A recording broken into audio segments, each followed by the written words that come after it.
Et pendant ce temps, la vaccination continue de progresser. La barre des 50% de Français doublement protégés vient d'être franchie. Chez les soignants notamment, les choses se sont fortement accélérées.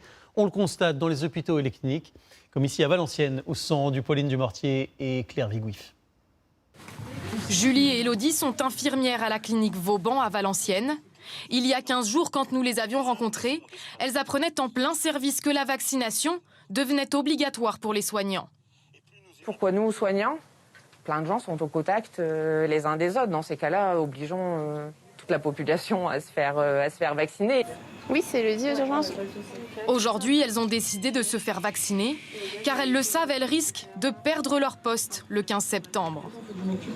J'ai besoin de mon salaire pour vivre, les factures, vivre au quotidien. J'ai un mari, j'ai un enfant, enfin, il faut bien que j'ai un salaire. Je ne me vois pas faire autre chose du tout.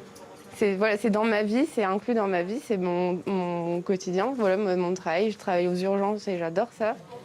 Pour accélérer la vaccination des soignants, la direction a créé des créneaux supplémentaires dans le centre de la clinique. Une vingtaine de salariés en a profité et la responsable compte débloquer de nouvelles dates à la fin de l'été. La pression du 15 septembre sera encore plus proche. Enfin, on arrivera à la date fatidique et du coup, peut-être que d'autres personnes auront changé d'avis d'ici là. Une trentaine de salariés est encore indécis, voire réticents. C'est le cas de Kimberley pour elle. Ces dernières semaines n'ont rien changé. Elle envisage même de quitter la structure. Qu'est-ce qui va me manquer le plus? Mes patients. Mes patients et mon équipe. Forcément. Enfin, il y a des patients qui sont malades chroniques, qu'on suit régulièrement. Donc oui, ces gens-là vont me manquer. Et forcément mon équipe, puisqu'on passe beaucoup de temps ensemble.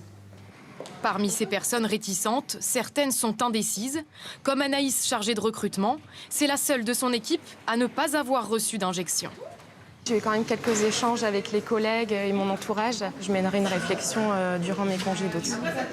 Dans 6 semaines, comme tous les autres non vaccinés, elle pourrait être interdite d'exercer et son salaire suspendu.